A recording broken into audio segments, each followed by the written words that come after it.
Hello, my name is Rex. Um, the reason I'm talking to you here today is not too long ago I had a really wonderful opportunity to do a lecture. I'm pretty much new at the lecture circuit, and I'm an aspiring writer. And the lecture was actually for the Humanities Club at the Aurora campus here in Denver, and it was a really wonderful experience. And it's one that I hope to do many more times. The lecture's topic was basically on quantum and classical connectivity and the movement of energy.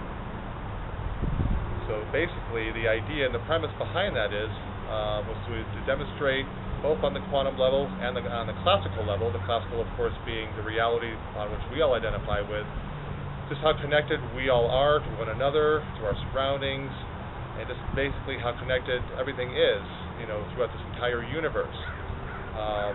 Quantum physicists already discuss, connectivity and have many examples of that on the quantum level, but sometimes we feel very isolated and alone in these bodies and in our lives, and we lose sight of the fact that we are in fact connected in every conceivable way, even on the classical level, and that our thoughts, our actions, the things that we do throughout the course of a day really do affect one another, we affect ourselves, but just affect on so many different levels.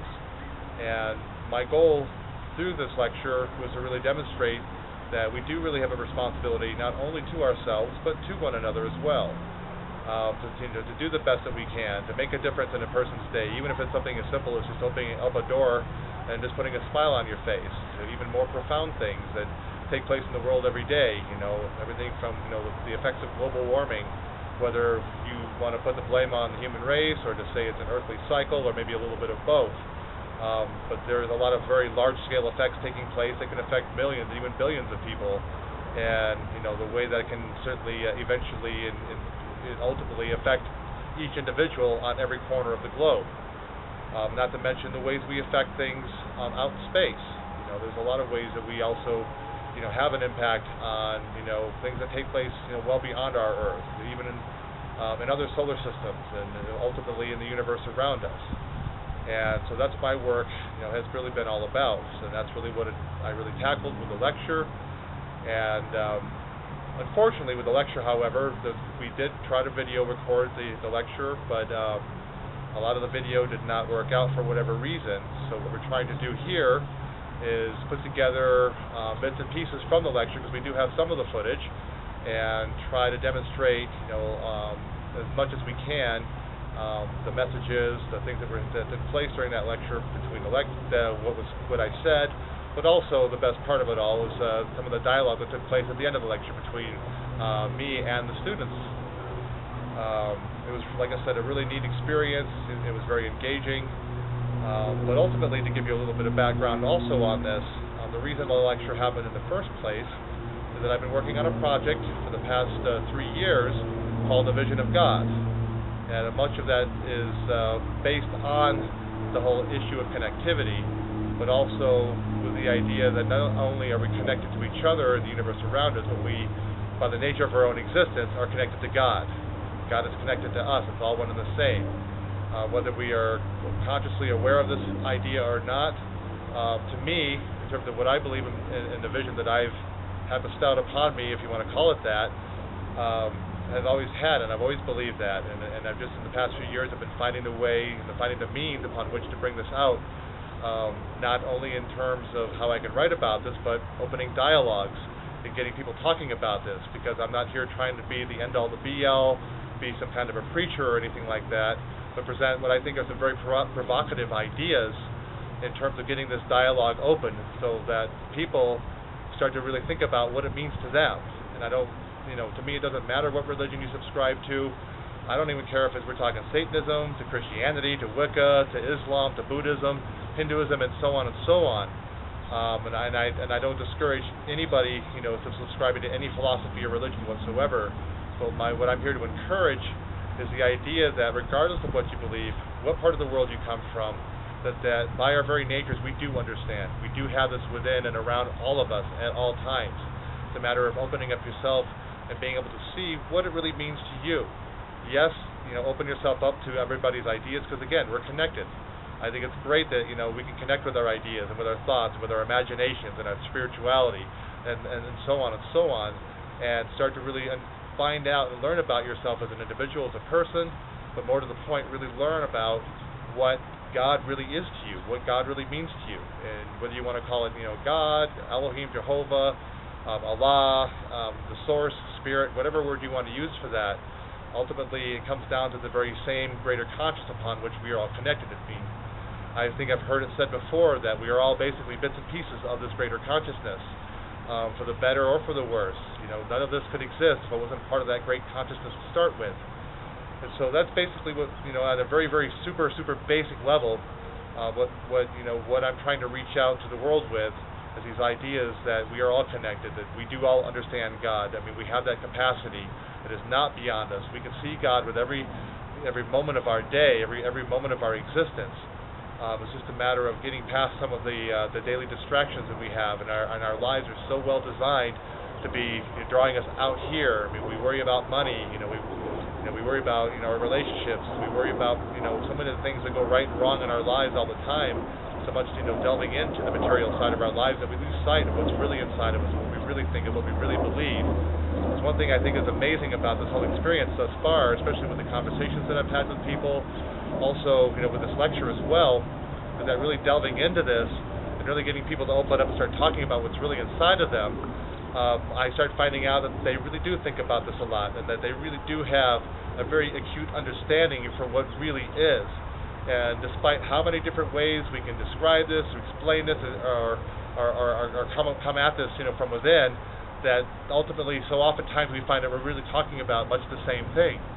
And that's what I've just thought has been so amazing about this journey so far. And while, like I said, I'm not here to try to be somebody's preacher, I do hope that I can contribute to the subject. I really think I have something very thought-provoking, something that could be, whether somebody wants to take this from a very simple perspective to a very scientific, even to a very deep spiritual perspective, I have something that can open that dialogue for just about anybody, no matter where you're coming from, no matter what you're thinking about on the subject, or even not thinking about.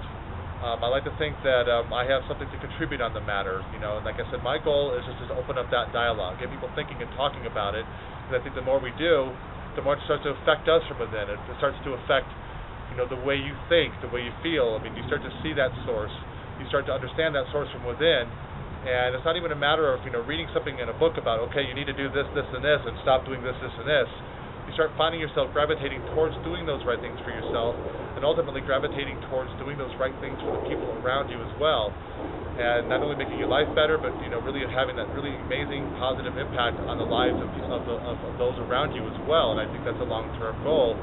That much like it's been said, and I think the Buddhist religion, once you start to really work on the self, develop the self, and understand the self, even find a means of doing the best you can to find a way to perfect that self. Ultimately, you start to affect others in the very same fashion. You can't help it. It's just by the nature of things. You want to do right, for yourself, and you want to do right for everything around you, in your actions throughout every day of your life, and it does make a big difference. And for me, as I said, I've been working on this now for about 3 years. I am working on writing a book. I do have a 15-page essay that is written about this very subject. It's very comprehensive, 15 pages, as I've been told by the people that have read it. One of the reasons that I think I'm really pushing the subject now so much is that I actually have had an accident just a few months back. I took a pretty nasty fall, and I have actually, now I can honestly say, I've had a bona fide near-death experience. I had severe head trauma, broke many, many bones in my body. I'm still healing from it. It just took place just a few months ago, about 3 months ago. And it's had a very, very profound effect on me, to the extent that I can honestly say, and I think other people that have had similar experiences may say much the same kind of a thing, that, I hung on to, like a lot of us, I hung on to a lot of things from my past. A lot of, my negative experiences, even some of the bad things I've done in my life, because goodness knows I am not perfect. I'm striving towards being a better and better person all the time, and being more conscientious of these things that I've been talking about. But a lot of those negative things that clung to me, a lot of my insecurities, a lot of my fears, have somehow been eradicated through this experience. I actually have some of my computer friends have made comments like, my fall literally rebooted and defragmented the computer, so to speak.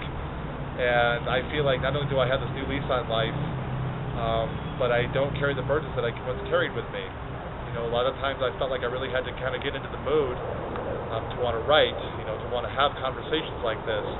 And even though all my days aren't great, like anybody, some days are better than others, there's no question. I still have, the standard basic, concerns in life, from career to, make sure bills are paid, food on the table, things like that.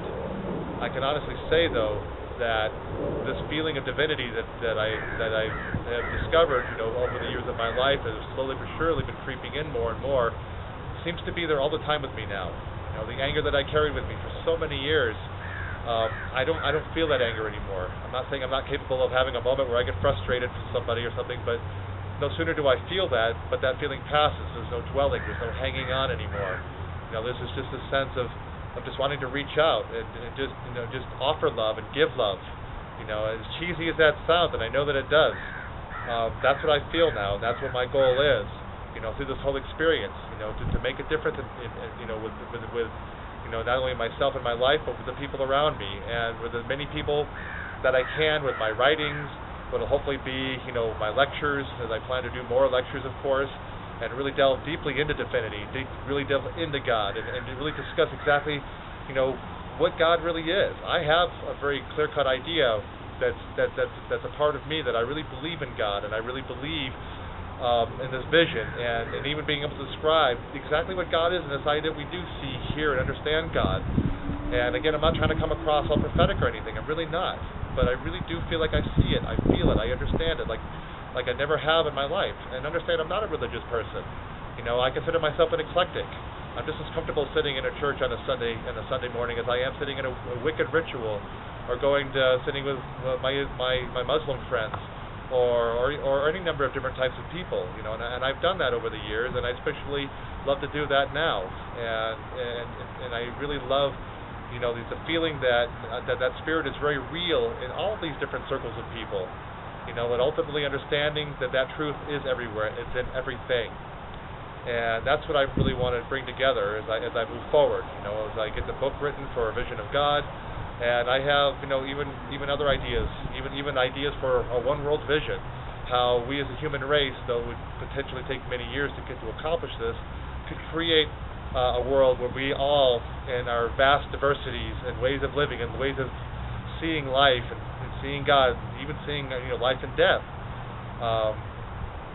can really come together and live a peaceful existence and being exactly what we are in this life. Because we really are, one people, connected to one God, to one source, to one consciousness. So, needless to say, before I get to babbling off too long here, I just wanted to give a little bit of insight about what my goals are, a little bit about what I think, before launching into some of the highlights from this last lecture, which I hope you enjoy. I hope you find it very thought-provoking. I do, as I said, have the essay for the book A Vision of God nearly complete, but it's complete enough that I don't mind circulating it. I actually have set up an email address. Simply, the email would be avisionofgod@yahoo.com. That's avisionofgod@yahoo.com. If you happen to have an interest in reading this piece, and maybe even engaging in a little bit of dialogue about this. I understand that I might get some maybe some negativity, and that's fine. I'm perfectly prepared for that. I don't expect everybody to agree with me, but understand something. Whether you agree or you disagree, or what you happen to wish to say about me, whether you want to criticize or praise me, either way, I'm interested in intelligent responses and in intelligent criticism. If you just want to say dumb things, that's fine. I'm probably not going to respond to that. But I am pretty open-minded to responding to a lot of other types of things. So if you want to read this piece, by all means email me. I'll be happy to send it to you, as I really do welcome feedback. And again, I really welcome the dialogue. Eventually, I hope to have a website set up where everybody can get on there and blog and have dialogues, not just with me, but with one another as well. Hopefully, in the next few months, we'll be seeing a lot more of these things taking place online. I do also plan to have another lecture here soon, where hopefully the video will work. We can video the lecture from beginning to end, and that way it'll be a little bit easier to really get a stronger gauge as to what it is I'm really trying to talk about here, what I'm really trying to put out there. and like I said, get this dialogue going, get people talking about it, thinking about it. Hopefully, maybe even start changing some lives, and maybe changing the world. And a lot of people talk about inevitable paradigm shift, shift in consciousness taking place. I would love to maybe contribute to that cause, and I feel like I definitely have something to contribute here, and hopefully you will too. So just see what you think, and please email me if you wish. Thank you very much for listening, and the best to everyone, seriously. Thank you very much.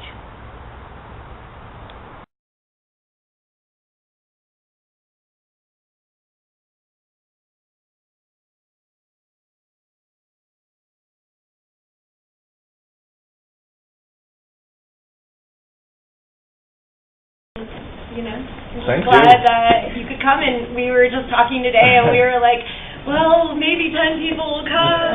I'm sure this is amazing. So, wow, thank you, everybody. I hope that everyone feels fulfilled after this, and if anybody has any input, I'm all about it. My skin is thick. Mine too. Be gentle, though. All right, Matt, take it away. Thank you very much.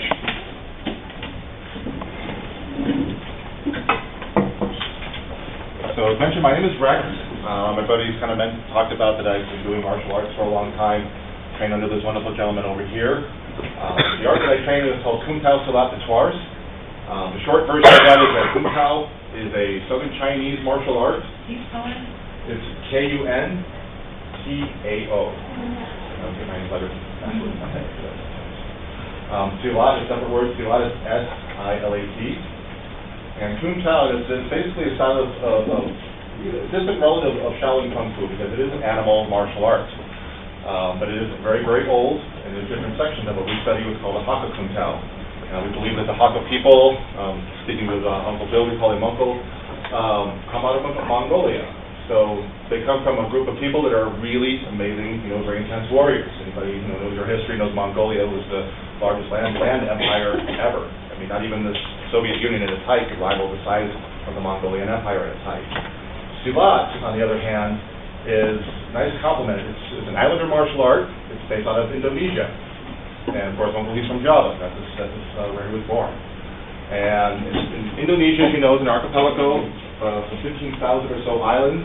And there's many, many different variations of Silat. I mean, we can just rattle off probably 20 different types of Silat. So what we study is Kung Tao Silat, so it's got the Southern Chinese influence, or the Islander influence, and of course the Tutoirs is for the namesake, because this is his personal art. He's been training since he's 5 years old, and so we're talking 70 years of martial art training over here. And we've traveled the world, and there's just an immense amount of information. And a lot of our art really gets into energy. It's a really, really big part of what we do. And that lends itself to the project that I'm working on, which is kind of how this all very serendipitously happened.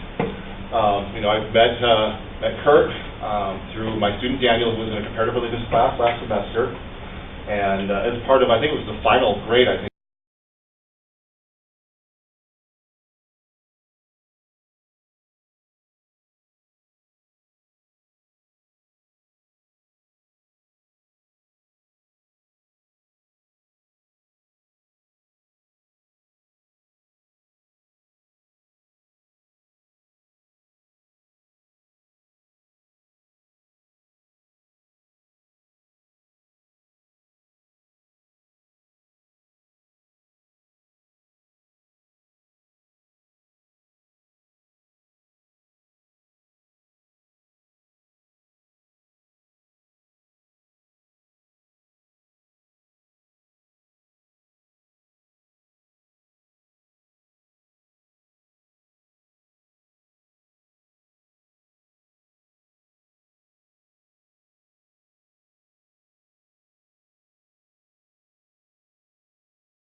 you think about kind of the effects in our individual lives. We talk about those ripple effects.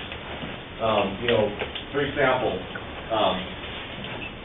you can take something, a simple gesture, like holding the door open for a person who's maybe having a rotten day. Taking something as simple as that. You think, I don't make really much difference to anything. Simple smile, a simple, hey, have a nice day, might just be enough to change that person's entire day. I mean, that's just a simple, obvious example right there that we don't really think about.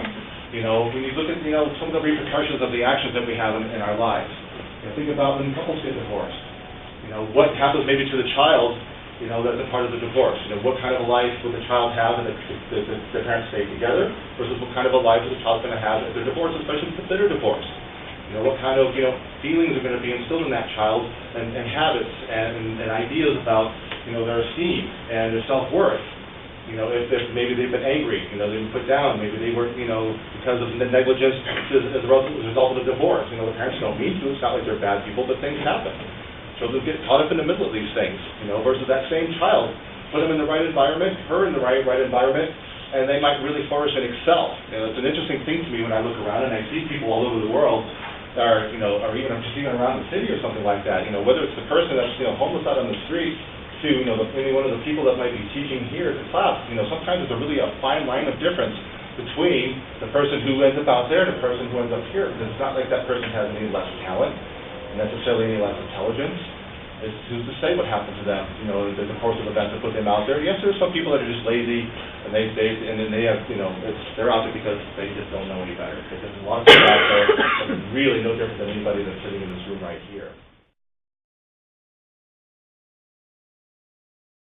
So there's so many ways that we can affect. Think about, for example, what's going on right now with Egypt and the Middle East. This is one of the things that I really, in my paper, I kind of talked about, what are the effects of what happens if, say, an oil pipeline is cut off, amongst countries. And we've got all this fighting that's been going on, that maybe subsiding in Egypt, and now there's other countries that are stepping up. Now it's affecting the price of our oil. There's also was a threat for a while there of the Suez Canal being closed.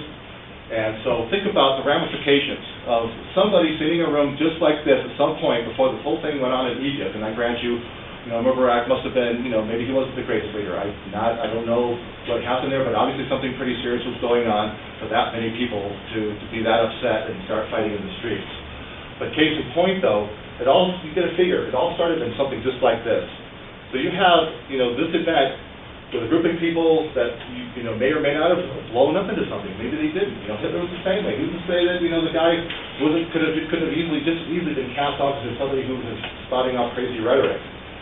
But again, it's that fine line of the difference between something really catching hold and not. So. Hey Rick. Yes. Just let you know, got about 5 more minutes. Oh, right. See, I'm tangent off like crazy. I'm like amazing jokes.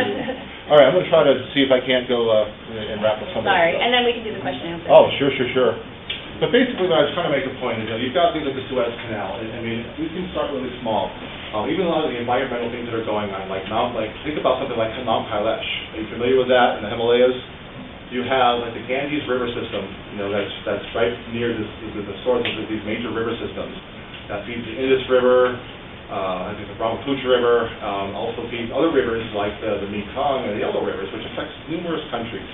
So you've got things like the Suez Canal that closed. Think about how does it affect your life over here if you have oil prices and all of a sudden, raw material prices. All these things start going up, and the economy starts to take another nosedive. All because something that started in a room like this. You have something like the environment that's changing. Whether the Earth is cycling and/or the things that we're doing to the planet are factoring in. The fact that you have a system that is going to affect potentially 1 billion people if these glaciers all melt, which we're expecting to do in the next 40 to 50 years. We have free will. I don't put the problems on this earth in God's hands at all. We did it. Human beings did it. And God gives us the ability to solve those problems, the strength to persevere those problems and grow and work beyond that. But ultimately, human beings have nothing but, all that on their own hands. We did this to ourselves, and if we're going to get out of it, we're going to get out of this ourselves. We have that free will. And I think, kind of a little bit of an addition to that, and I understand as I say this about God, and this again is one of those sort of contradictions or little dichotomies, that while we live and grow in this moment-by-moment, linear existence, there's a part of God that's doing that too. So there's that part of God that, in a way, maybe doesn't know the future either, yet at the grand scheme of things, looking at that big picture, yes, God knows everything. But I think there's still that part of the God consciousness that is still living this moment-by-moment, space-time reality the way we are. Cool. And growing and evolving as well. Yeah. Go ahead. God basically, as I was talking about, the God particle is, also referred to as the Higgs boson. It's what would be a lot of people really equate it to the birth of the universe. What would be kind of along the lines of the Big Bang theory. And what it suggests is that this particle would have been that very initial ignition. Let me just back it up a little bit. When you're talking about just absolute zero. Okay, at that point in time, you have a thing that's called the Bose-Einstein condensation, in which case all atomic structures theoretically are all one and the same, and they tend to stack instead of connect. And at some point, somehow, the theory would be is that some minute little bit of heat had to have come from something somewhere, that little tiny God particle, if you will, that actually sparked the initial ignition that eventually became the initial expansion of the universe. So that's that God particle, is that in that little particle is, that initial expansion, but also you figure from that expansion, think about how everything has evolved through the universe, think about how everything has evolved on this Earth. All of those things are in that particle to begin with, even before anything even happens. Because again, at that point, we're talking about an area of reality where space-time, I don't think really has a place. Because it's all done, yet it's not done at all. If you can get a little zen on that.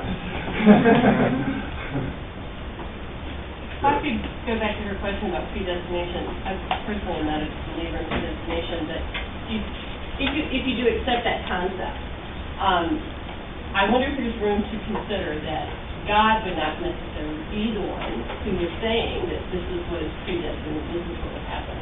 Is there room to accept that perhaps it's more of a mass social consciousness that will drive those events? And in which would there be an element of acceptance and agreement on a personal level? Yes. That would happen? So what I'm saying is, yes, if you're looking at it from the perspective, right here, from our perspective, living in that day-by-day existence like we're talking about, then what you're saying is absolutely true. And when I was talking over here, I think even the God consciousness itself is also growing and evolving in the moment-to-moment existence, maybe also not knowing what the future is. But again, getting into, as they call, different perspectives of reality, if you're going to, again, this is all theoretical, really you have to take imagination to think about this, is that the reason I say predestination also exists, they coexist. I mean, I think it's one and the same. To us, yeah, we have nothing but free will here. We don't know what the future is going to be from where we're standing right here and now. But when you look at that little particle and start to think about everything that is going to happen or has happened, it's already there. So if we're talking, I don't know what your philosophy, your background is obviously, but if you have any idea of belief that God knows all, then in that respect, God would have to. Well, so it's just how you look at it. It's all how you look at it, that's all. Knowing all and saying... Well, because it is. It's like freeing all. But it's not like, it's like not knowing your own thoughts. And certainly as human beings, we can certainly get lost in that area. But to God, I mean, because to go back, if you could say, hypothetically sit at the very end of this existence, of the time-space existence, look back over everything. God could conceivably, pick any point along that line and just be in the moment with that point. And when you go into that moment, this fits back into the whole multiple realities, possibility, probability, because you start talking about that, then all these timelines and all these things are taking place all at once anyways. And we're just making and picking and choosing our way through it. And we only see one of those lines. Whereas all of a sudden it's branching off all the time. We don't know. You've got maybe multiple versions of yourself, walking around in, different versions of the earth, if you will. So, again, it's just a really good thing with the perspective. And you can look at it, each way you look at it reveals a different truth. So, if you're looking at it from where we are here, I completely agree with you. Well, going back to the pebble in the water area, things that are going out like that, and if something does this and blows apart, then putting something in its way would then change. You have a catalyst, and then you have something that changes, which would be free will, wouldn't it? But at the same time, you're creating a new pattern. from that So if obstruction. something is starting here and flowing like this, and if you're gonna say, well, if he does that and there's nothing in the way, then it's always gonna go this way, and it's gonna go this way, and it's gonna happen like this, but then as soon as you put something else in the way, you change the pattern, and now, so it goes against the idea that predestination is because at any given point, something could then be in the way, but then it goes back to the idea of, well, yes, but I knew that was, you know, all along, I knew that the thing that was going to start the thing to go this way was coming along anyway. Right. But if we are all connected, we are all part of the divine. So we are both the divine and we are the divine here and part of what, you know, and there's the other ultimate reality. So you are and then you're not. And then because it's too big and my brain doesn't hold it all. Well, that's the whole thing, and that's why there's so many abstractions to this. And that's why what she's saying is true, and I think, you know, what we're saying is true, and I'm talking that the predestination happens to be true because depending on how you look at it, it is true. Right. And that's the scary thing, and each of these realities, when you start to break them down, really do contradict one another. And that's why I think, you know, that's why I wanted to get into the classical versus quantum, because there are so many apparent contradictions between those two to think, how does something that is so abstract create something that is so stable? Which is related, this is just really nerdy, but, Hey, I we love nerdy. In Babylon 5, when Glenn is talking about the universe, because the philosophy of that is really just stolen from Asia anyway, and she says that we are the universe trying to figure itself out, that when this initially happened, God literally just became us, and that therefore things are predestined and not, because we are God making the decision at the same time. Well, it's true that we really are bits and pieces of that source, but we are bits and pieces of God consciousness. You know, I'm not going to be so audacious to say that we are gods. Right. Some of these folks, you know, make those statements, but I get what they're saying, but I think that really propels a little bit too much ego. And ego is one of the things that I think really gets in our way as well, to really start getting into the deeper resources of Yeah, what we and I really think, like, feel. you know, but literally everything then is, and then Which means we are one consciousness great is big about, collective consciousness. yeah, trying to figure out, What we are. like, we're questioning it because we are part of it, Right. and it's really just questioning ourselves. Exactly, absolutely. Wait, Rex, do we have time for these next two questions? And As then much time as you tell me I have. we should wrap it up. Okay. My thought is complicated, but some people believe that God is the sum total of all physics. And if that holds true, that would mean everything is part of God, and everyone is That's exactly what we're talking about today, connectivity. And with the theory of relativity, it states that energy equals matter times the speed of light, which means all energy can become matter, and all matter can become energy. Absolutely. Therefore, it's all both the particle and the wave at the same time. Exactly, I was just talking about that, exactly. Right. The particle wave duality. Right, and the reason, well, my question, I guess, is that the reason why predeterminality, like, happens and at the same time doesn't happen. Speak up. I can't hear At you. the same time happens and doesn't happen is because that, when you're just, as they mentioned, a cell of something, you can't really know the sum total of it. Therefore, you're only this little section of something that's happening on such a scale that you don't imagine, that you can't perceive it, nor can you do anything other than act as you are, which means that acting as you are in your own free will is determining the predetermined factor. Sure, I understand what you're saying.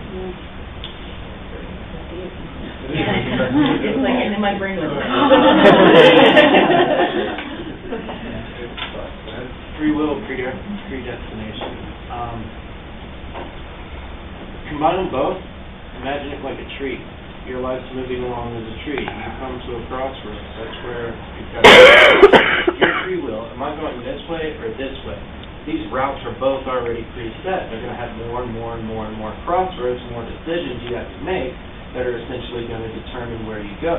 Learn this kind of on a first-hand basis, and decisions in my whole life, butting my head against, brick walls is not a good idea. It hurts. Okay, yeah, let's not do that. We're going to go this other way. That's just my 2 cents. But you had to bash your head against the brick walls to realize that it hurt though, right? No, You I'm shouldn't just do it again? hard-headed. What's that? I'm just hard-headed. Right.